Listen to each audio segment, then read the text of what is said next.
merasa tak berarti, jalan dengan tanpa harapan,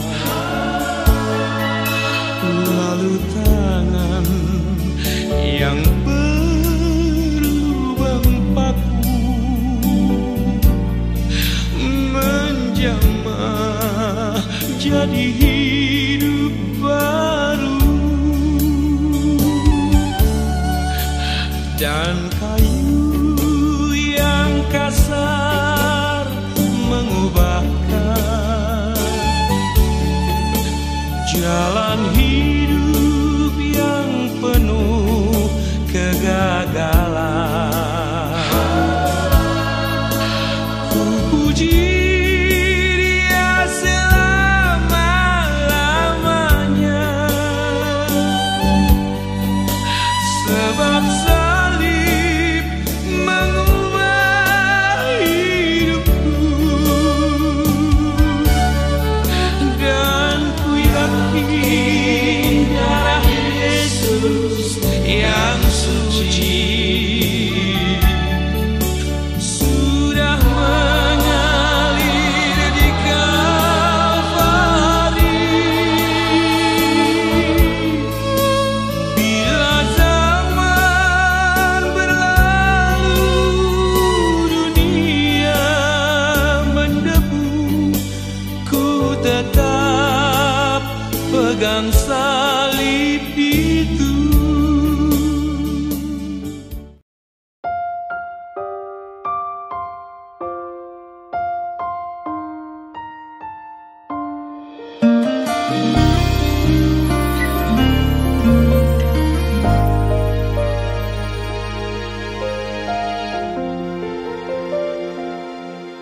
Dalam segala perkara ku percaya, janjimu ajaib terjadi dalam hidupku.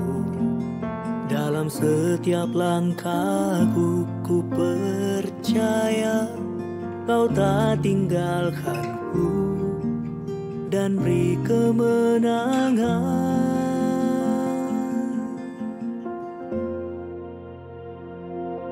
Sungguh ku percaya, Yesus Kau berkuasa, sebab ku tahu ada kuasa di dalam nama-Mu.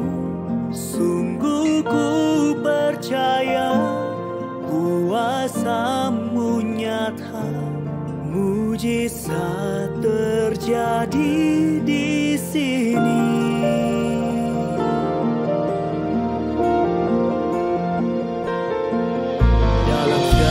Perkara ku percaya, janjimu ajaib terjadi dalam hidupku.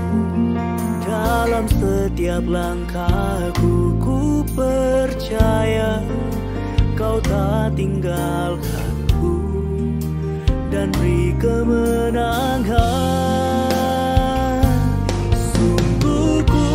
Percaya, Yesus Kau berkuasa, sebab ku tahu ada kuasa di dalam nama-Mu.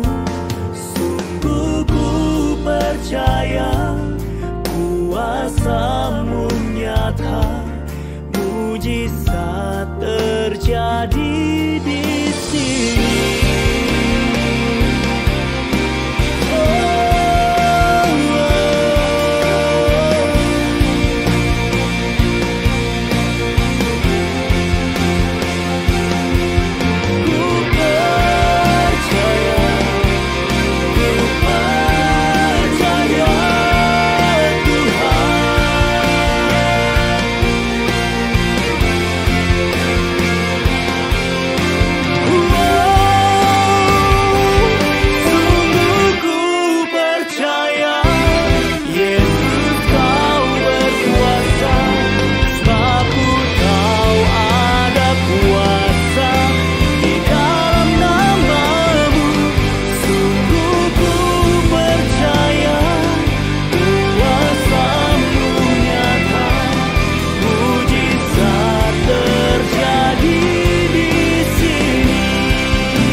kuasa, sebab ku tahu ada kuasa di dalam namamu.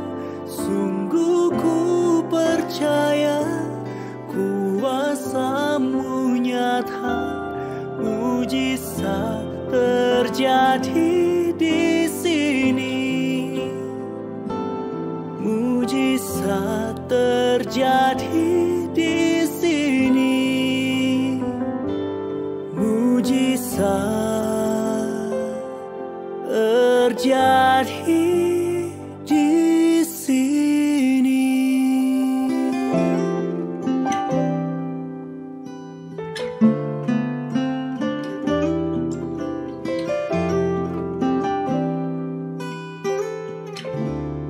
Hari ini saya akan menyampaikan firman Tuhan dengan tema Connecting Door. Connecting Door. Pintu connecting itu hanya bisa terbuka kalau ada keinginan dari keduanya. Menarik sekali kata-kata ini, saya renungkan, Tuhan tiba-tiba bicara sama saya. Bahwa Yesus datang ke dunia menjadi pengantara antara Allah dan dunia. Tanpa Kristus, dunia ini terputus dengan Allah karena dosa. 1 Yohanes 2, ayat yang pertama. Judul perikopnya, Yesus Kristus pengantara kita. Baca sama-sama. Anak-anakku, hal-hal ini kutuliskan kepada kamu supaya kamu jangan berbuat dosa. Namun jika seorang berbuat dosa, kita mempunyai seorang pengantara pada Bapa, yaitu Yesus Kristus yang adil. Ayat kedua. Dan ia adalah pendamaian untuk segala dosa kita. Dan bukan untuk dosa kita saja, tetapi juga untuk dosa seluruh dunia. Dan inilah tandanya bahwa kita mengenal Allah, yaitu jikalau kita menuruti perintah-perintahnya. Kita bisa lihat di sini bahwa kita ini hidup dalam dosa. Dan satu-satunya yang bisa menjadi pengantara antara kita dengan Allah adalah Kristus. Saya tidak kebayang seandainya Yesus tidak mati untuk dosa-dosa kita.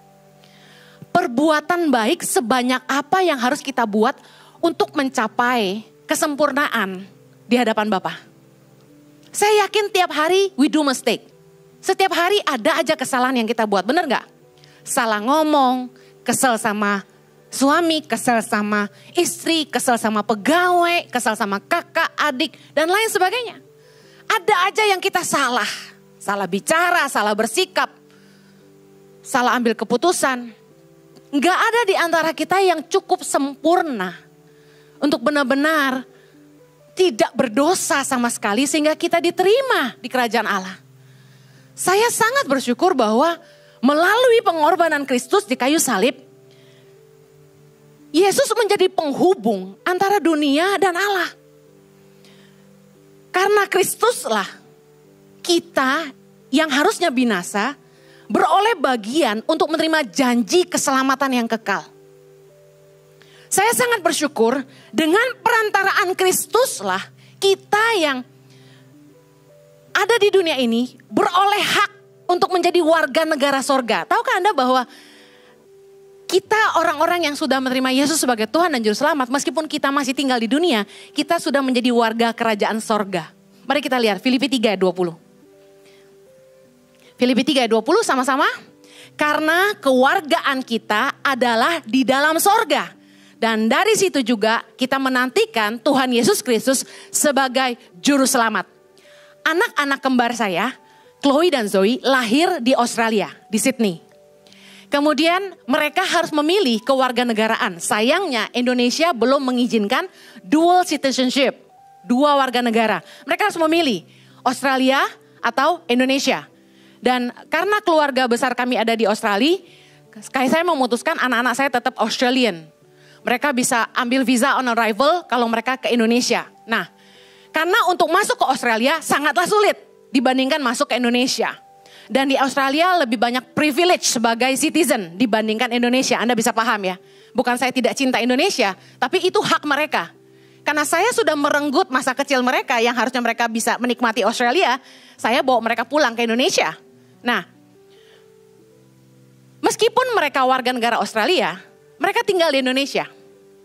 Nah, mereka itu bisa balik ke Australia setelah mereka umur 18 sebagai warga negara, citizen of Australia. Nah, kita, meskipun saat ini kita tinggal di Indonesia, sesungguhnya kita itu warga kerajaan sorga. One day, when the time is come, kita akan kembali ke sorga. Amen. Dan itu kasih karunia karena kita mendapat anugerah lewat pengenalan kita akan Kristus. Yesus menjadi pengantara. Tadinya kita ini gak ada yang bisa masuk sorga. Kalau kita hanya dengan upaya manusia untuk bisa cukup benar di hadapan Allah, saya rasa sangat-sangat susah. Tapi di dalam Yesus kita beroleh kasih karunia. Yesus menjadi pengantara antara kita dan Allah. Tahukah Anda bahwa dunia dan kerajaan sorga adalah dua dunia yang sangat berbeda. Waktu saya berada di tempat tidur itu di hotel, di sisi kanan anak saya kembar tidur di situ, dan di sisi kiri saya dan suami saya. Di dunia, saya gambarkan ini seperti ini ya. Di dunia anak saya yang notabene mereka belum lahir baru, bagi mereka menjadi godly, rohani itu aneh.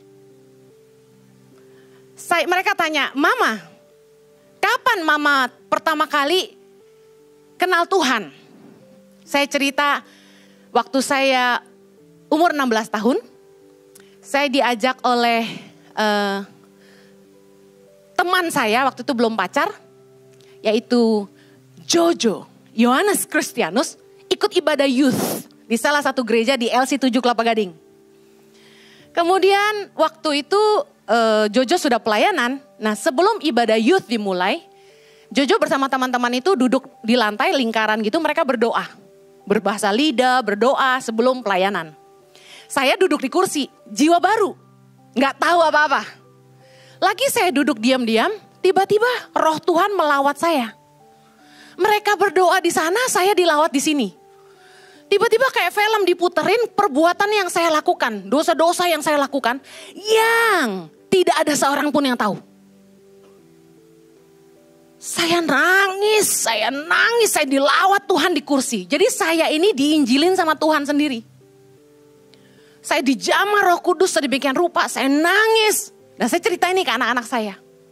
Terus anak saya komentar gini, so, since then you become so godly.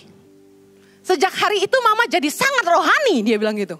Nah, bagi orang dunia yang belum kenal Tuhan, di dunia, kekristenan itu adalah sesuatu yang aneh. Menjadi rohani, suka gereja, suka doa, baca firman, taat sama firman Tuhan. Itu sesuatu yang aneh gitu loh buat mereka. Bahkan, saya pelajari bahwa dunia dan kerajaan sorga, budayanya sangat beda. Nilai-nilainya sangat beda. Prinsipnya sangat beda. Bagi dunia, mengampuni itu kebodohan. Kasih itu gak masuk akal. Waktu kita ajarin anak-anak kita, ayo harus sayang sama adik kamu. Saya pakai ayat Kain dan Habel. Jangan sampai seperti Kain yang membunuh adiknya. Tahu gak dia jawab apa? Saya kan gak bunuh Axel. Saya cuma sebel aja sama dia misal gitu ya. Ini kan contoh ya. Jadi buat orang dunia gitu, perkara-perkara rohani itu sebuah kebodohan. Kenapa orang salah sama kamu, kamu masih ngampuni dia? Harusnya kamu benci sama dia. Harusnya kamu gak usah nolong dia. Lalu ketika anak-anak saya lihat hidup kami, kayak orang kurang kerjaan, ke pedalaman, gak jelas nolong anak orang, ya kan? Kampung-kampung siapa, negara-negara siapa, kenapa kita yang nolong gitu katanya. Kita kasih makan anak-anak di pedalaman, saya pulang itu saya gosong-gosong, digigitin nyamuk banyak banget, ages banyak banget. Anak saya bilang, Mami, why? Kenapa? Ya mereka sih bilang, oh kak kita bangga, mama hero. Tapi bagi mereka, aneh yang saya lakukan. Dunia dan kerajaan sorga punya dua budaya yang berbeda, cara pandang yang berbeda, dan prinsip yang berbeda. Dan bagi orang dunia, apa yang kita lakukan sebagai anak Tuhan itu gak masuk akal. Saya ingin katakan begini, karena Yesuslah kita yang dari dunia, yang gelap, yang harusnya binasa, kita bisa masuk dalam terang, dalam hidup yang mengerti kebenaran, dalam prinsip hidup yang berbeda, menjadi anak-anak Tuhan. Masalahnya di sini, Yesus sudah berusaha jadi perantara. Dia mati di kayu salib buat kita. Cuman banyak anak-anak Tuhan yang hidupnya tidak mau berubah. Yesus sudah jadi perantara. Supaya kita dari gelap jadi terang. Supaya kita yang tadinya hidup sia-sia dalam lumpur dosa, kita mulai hidup dalam kebenaran. Tapi kita yang tidak mau keluar dari situ. Padahal Yesus sudah setengah mati, bahkan sudah mati buat kita. Untuk jadi pengantara. Saya ingin bahas santai tapi serius. Bagaimana prinsip-prinsip dunia dan kerajaan sorga sangatlah bertolak belakang. Totally the opposite spirit. Saya kasih tahu. Yesus tidak hanya jadi pengantara. Yesus menjadi teladan bagi kita. Sehingga kita bisa mengerti nilai-nilai kerajaan sorga. Saya bahasakan dengan bahasa sehari-hari. Jujur saya ini orangnya praktikal banget. Saya gak suka yang jelimet. Saya gak suka dengerin teori. Makanya pelajaran sejarah dulu saya gak suka. Karena teori banget, ngantuk. Saya sukanya praktikal. Bahkan kalau disuruh baca manual book, saya bosen. Saya maunya dikasih tahu, udah kasih tahu gue. Pertama suruh ngapain, kedua suruh ngapain, ketiga ngapain. Jangan suruh gue baca banyak-banyak, bosen. Nah jadi ketika saya berusaha ngerti kebenaran firman Tuhan, menjadi sangat mudah. Ketika baca itu, saya membayangkan apa yang Yesus lakukan.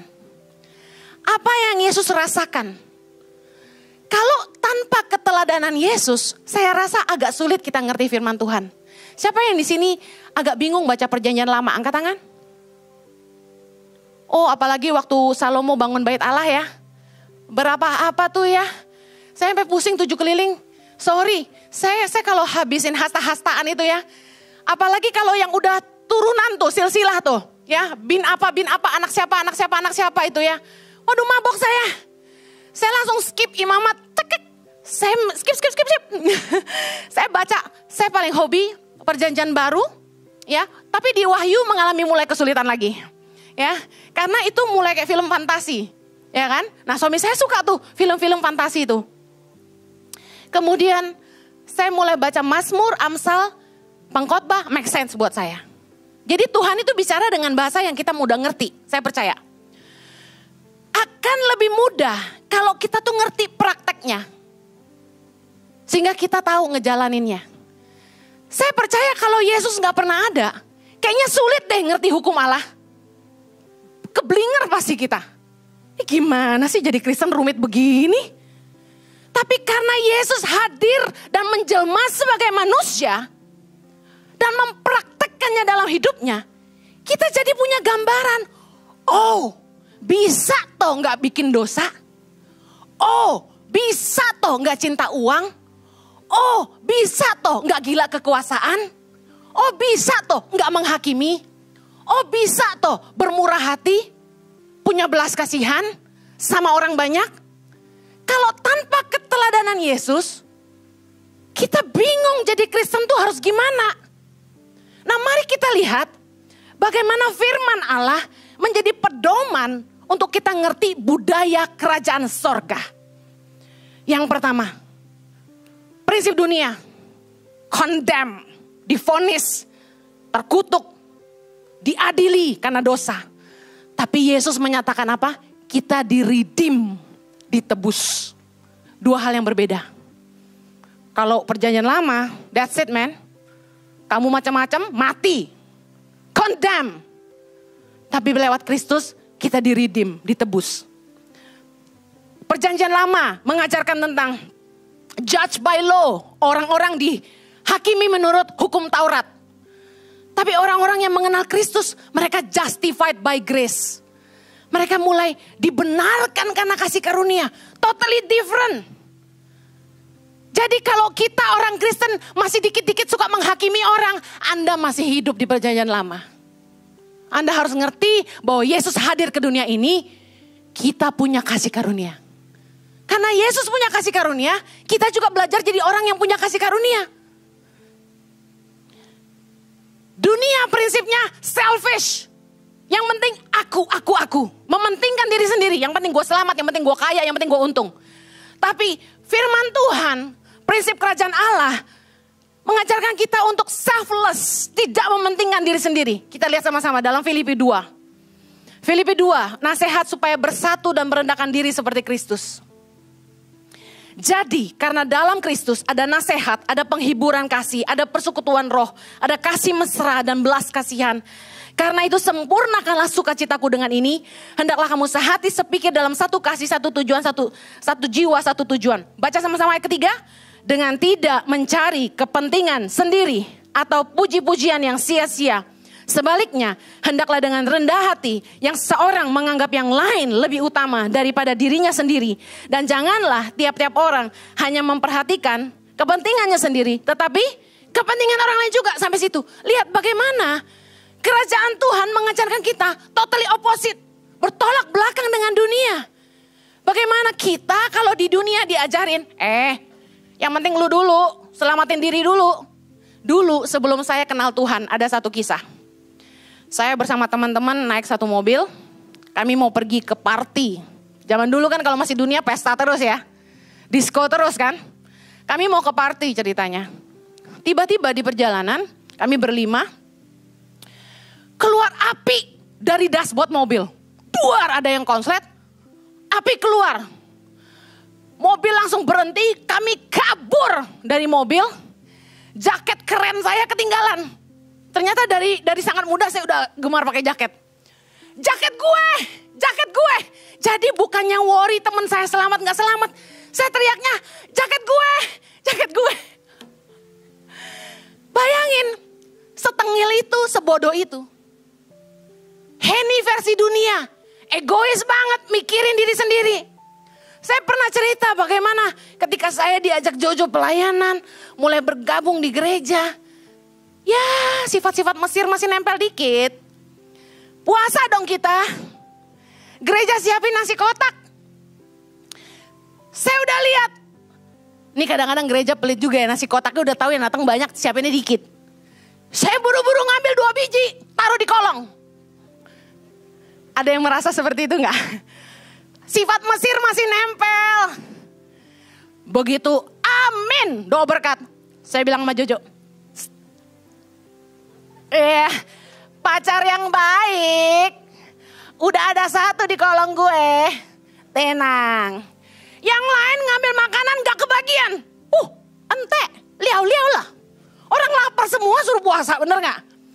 Bagian terbaik dari ibadah doa puasa adalah makan bersama. Masalahnya gak semua dapat nasi. Suamiku waktu itu masih pacar.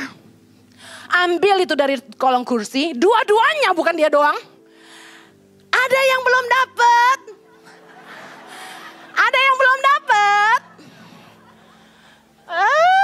Dalam hati gue waktu itu, dasar cowok cari muka. Terlaluan. Gak menghargai kerja keras gue lo ya. Udah gue umpetin di kolong, dikeluarin. Sifat Mesir. Saya kasih tahu. Bagi dunia, save yourself. Leave others. Tinggalin orang lain. Ngapain pusing orang? Yang penting kita kaya. Yang penting kita untung dong. Gak usah pusing. Orang makan jualan kita sakit perut. Gak apa-apa. Itu nolong mereka kurus. Mikirinnya gue. Yang penting gue gitu ya. Tapi fisik kerajaan Allah. Kita diajarkan untuk gak cari kepentingan diri sendiri. Gak mengejar puji-pujian yang sia-sia. Makanya saya selalu bilang gini. If it doesn't matter who get the credit, more jobs can be done. Kalau kita nih sebenarnya gak terlalu pusing siapa yang dipuji. Masing-masing orang lakukan aja bagian mereka. Tanpa mencari pujian dari manusia. Banyak hal yang kita bisa kerjakan. Setiap kali saya ngajak gereja-gereja yang saya layani, yuk jadi berkat bagi bangsa yuk. Mau gak saya bikinin project mission buat gereja? Mau gak saya bantuin? Gak usah pakai nama tangan pengharapan deh. Pakai banner gereja deh. Yang penting gereja urusin. Setahun saya bikinin. Saya pergi. Gak usah bayarin saya urusin. Gak mau. Kenapa? Pasti tangan pengharapan katanya. Padahal enggak. Saya gak peduli ada nama tangan pengharapan atau enggak. Asalkan orang mau bantu anak-anak pedalaman. Orang mau kontribusi buat bangsa ini. Saya bantuin. Gak peduli pakai banner tangan pengharapan atau enggak. Gak pusing saya. Pernah kami bangun 80 rumah di NTT. Kita gak pakai nama tangan pengharapan. Begitu pemilihan umum, langsung ada stiker-stiker partai dong. Di rumah-rumah yang kita bangun. Kebanyakan orang di dunia yang dicari pujiannya. Yang dicari apa? Kepentingannya. Tapi firman Tuhan mengajarkan yang berbeda. Bahwa budaya kerajaan Allah, kita gak bisa mikirin diri sendiri. Contoh yang saya selalu ambil adalah toilet. Kenapa? Toilet lagi katanya. Karena itu attitude of the heart. Kalau sesuatu yang dilihat orang kamu lakukan dengan baik, itu mencari muka. Tapi di tempat yang orang gak lihat apa yang kamu buat, tapi kamu tetap melakukan apa yang benar, itu sikap hatimu yang sesungguhnya. Itu kemurnianmu. Amen. Ketika kamu peduli, it's not private toilet. It's public toilet. Even kalau Anda punya toilet pribadi, Anda jaga bersih-bersih bukan? Kecuali Anda JOROK. Kenapa giliran public toilet kita gak jaga? Saya selalu pastikan setelah saya, orang lain yang pakai berikutnya bahagia. Kalau sampai kotor, saya semprot. Saya lap. Saya buang. Saya ambil lagi, tatakin. Segala sudutnya. Jangan menyentuh toiletnya, gitu kan? Saya lihat, orang kok buang tisu di lantai-lantai. Dasar JOROK. Saya pungutin. Taruh di tong sampah, Bu Heni jorok. Gak tahan. Emang tukang bersih-bersih. Saya bersihin. Setelah saya pakai, saya flush, saya tunggu sebentar.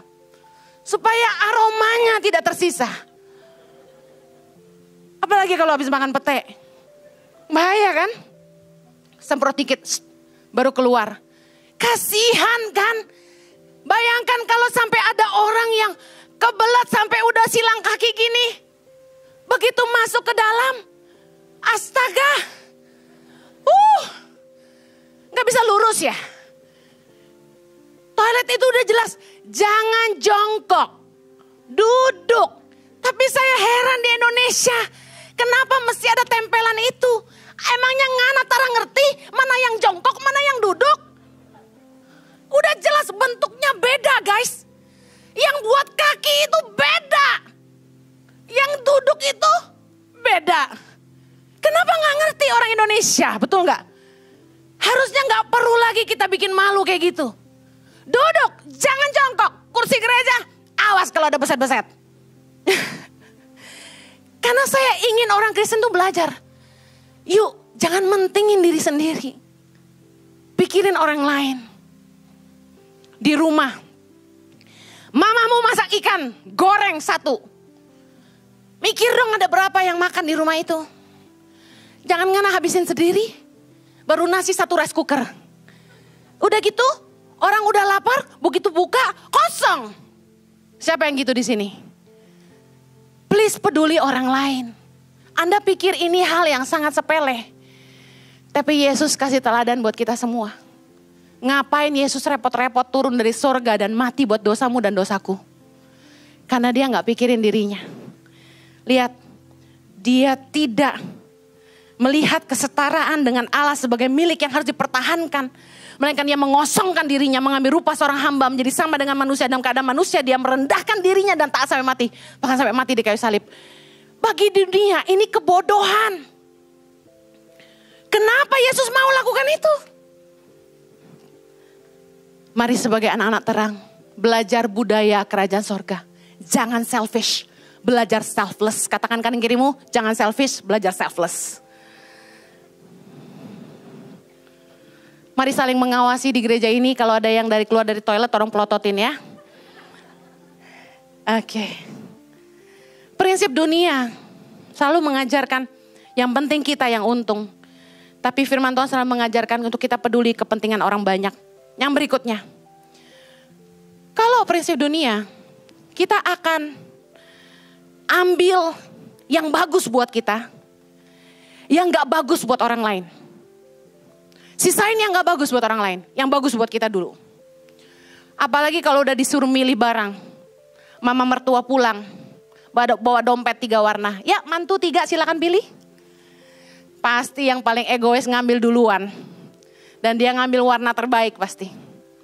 Nah seperti biasa, yang hatinya paling baik ambil yang terakhir. Kalau makan di restoran, kita lihat ayam 1 ekor, ditaruh di meja. Putar. Kita mau lihat yang ambil drumstick duluan, dada duluan, atau ngana kasih tinggal orang dulu yang ambil. Saya puji Tuhan suka wings.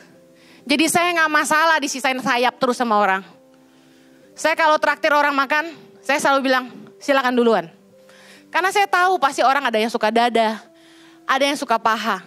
Tapi ada yang suka duburnya. Nah itu saya dengan sukarela, silakan. Apalagi hatinya gitu ya, silakan. Tapi saya mau ngajarin gini. Firman Tuhan selalu ngajarin kita gini. Matius 7:12. Segala sesuatu yang kamu kehendaki supaya orang perbuat kepadamu, perbuatlah demikian juga kepada mereka. Coba renungin firman Tuhan tuh kayak gini. Apa yang kamu mau untuk dirimu sendiri, kasih itu buat orang lain. Suamiku tuh suka paha atas.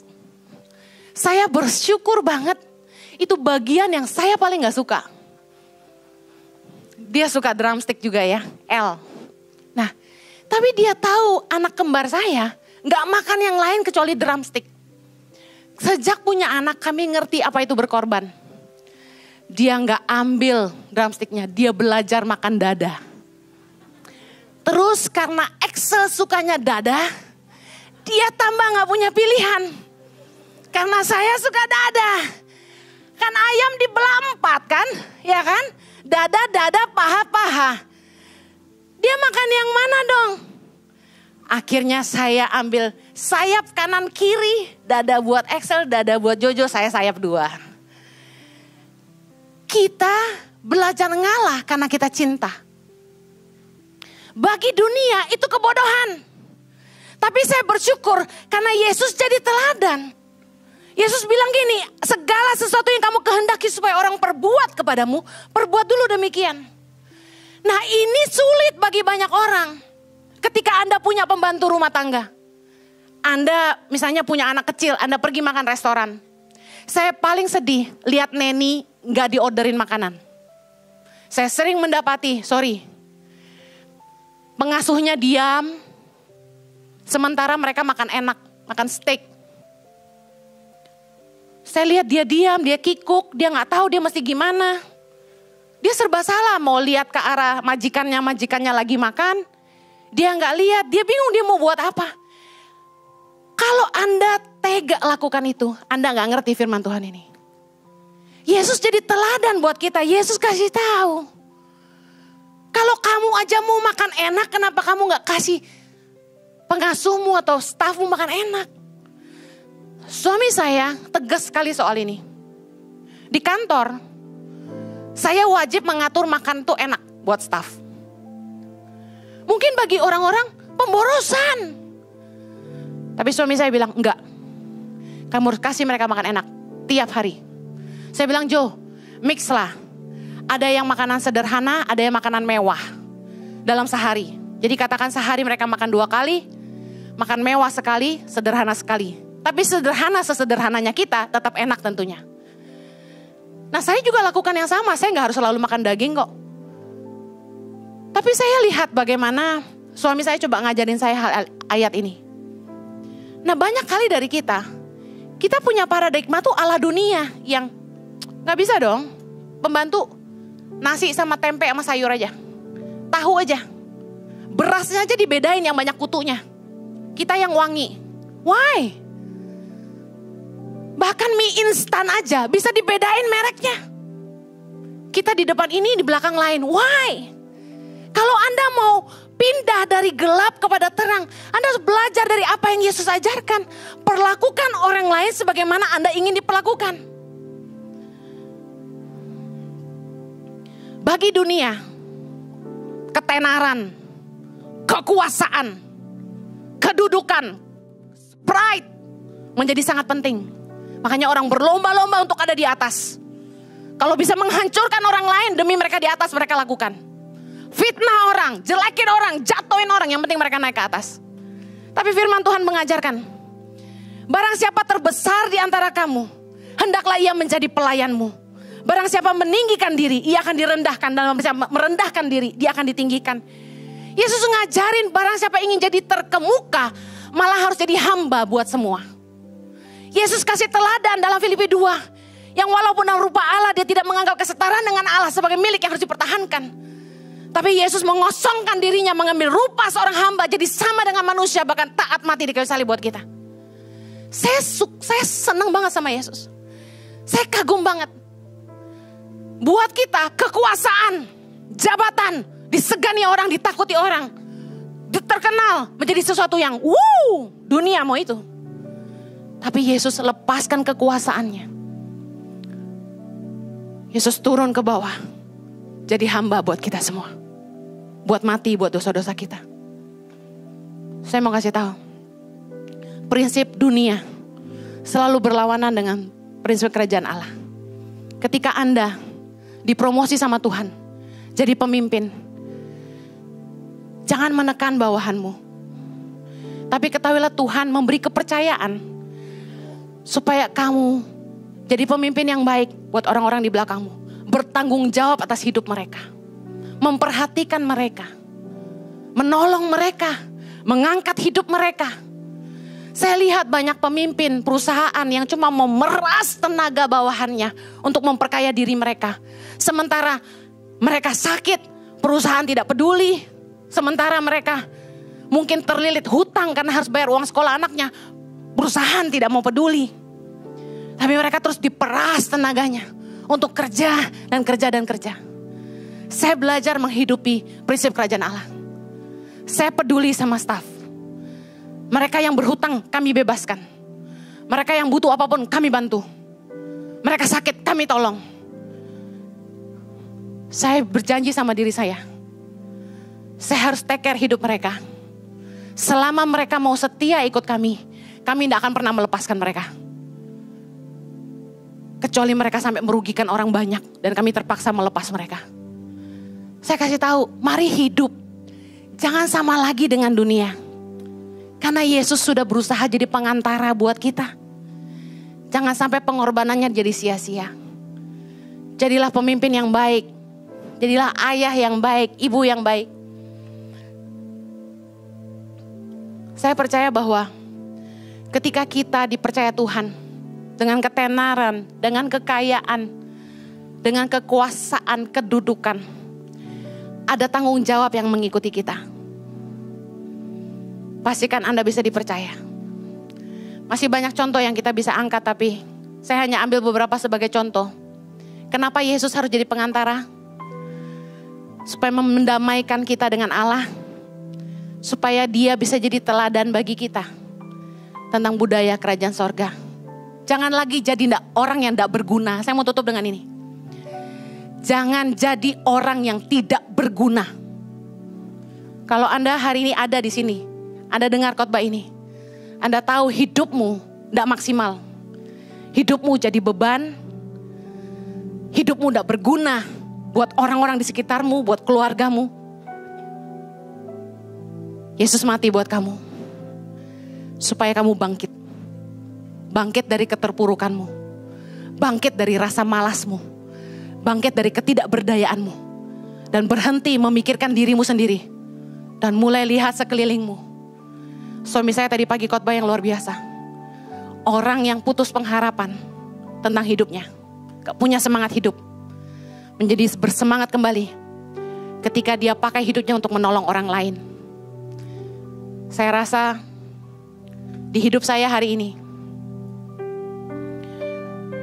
saya akan mati dengan sangat bahagia kalau saya bisa lihat Indonesia lebih baik karena kehadiran saya. Saya akan mati dengan sangat bahagia kalau saya lihat banyak orang yang hidupnya berubah karena mendengarkan firman Tuhan yang Tuhan titipkan di mulut saya. Saya percaya bukan harta, bukan siapa suami Anda, bukan seberapa terkenal Anda, bukan seberapa banyak harta Anda. Tapi bagaimana Anda memastikan bahwa pengenalanmu akan Kristus mengubah hidupmu dan engkau mengubahkan orang lain juga. Amen. Mari jadi berkat bagi sesama. Kita berdoa.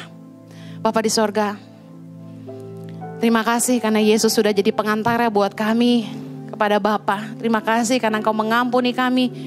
Kau sudah menebus dosa-dosa kami dan hari ini kami punya budaya hidup yang baru yang kami terus belajar untuk menjadi seperti yang Kau mau Tuhan. Terima kasih. Ajari kami kebenaran firman-Mu supaya kami terus ngerti budaya kerajaan sorga dan berikan anugerah untuk kami menghidupinya. Tuhan, sulit berbeda dengan dunia, jadi satu kebodohan. Tapi kami percaya bahwa firman-Mu lah kebenaran. Kami mau hidup di dalamnya. Terima kasih Tuhan. Hamba-Mu menyerahkan umat-Mu dalam tangan-Mu. Biarkannya hidup mereka berkemenangan di dalam nama Yesus. Amen.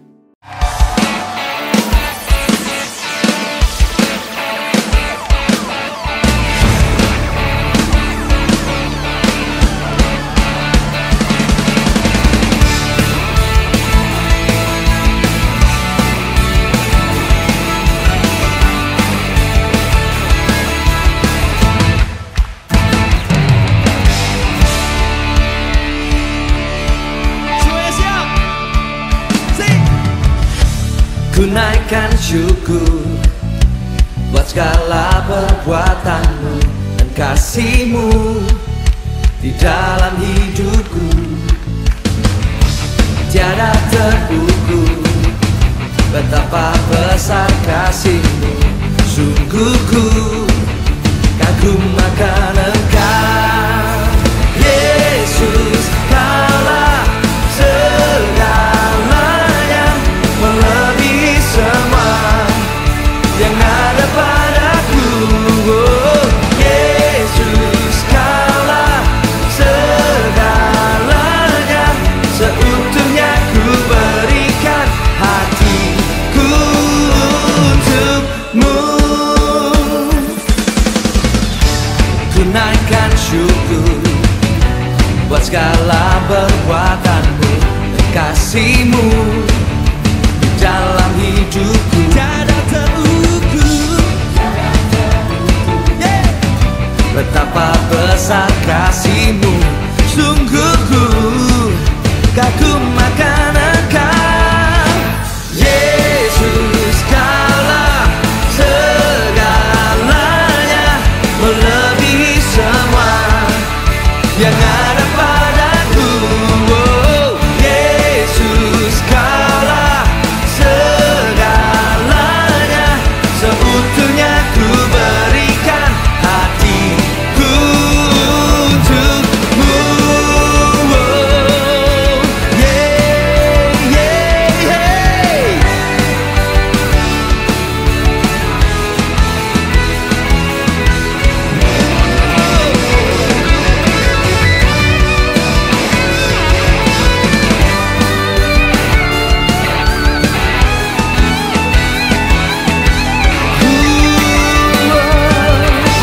Yesus, Kaulah segalanya, melebihi semua yang ada padaku.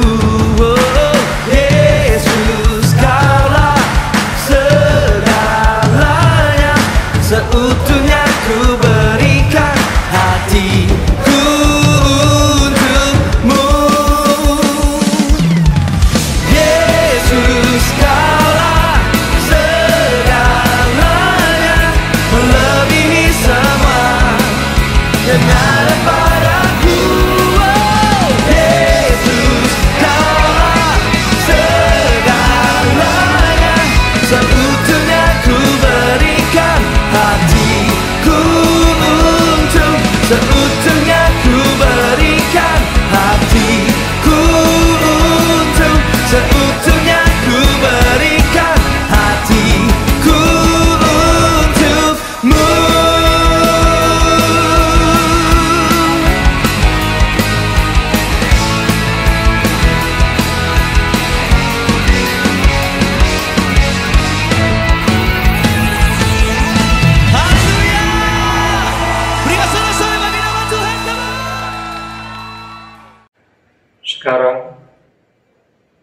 Terimalah kasih karunia dan damai sejahtera Tuhan Yesus Kristus, dan kasih Allah Bapa kita, serta persekutuan Roh Kudus menyertai setiap kita sekarang, seterusnya, dan selamanya. Amin.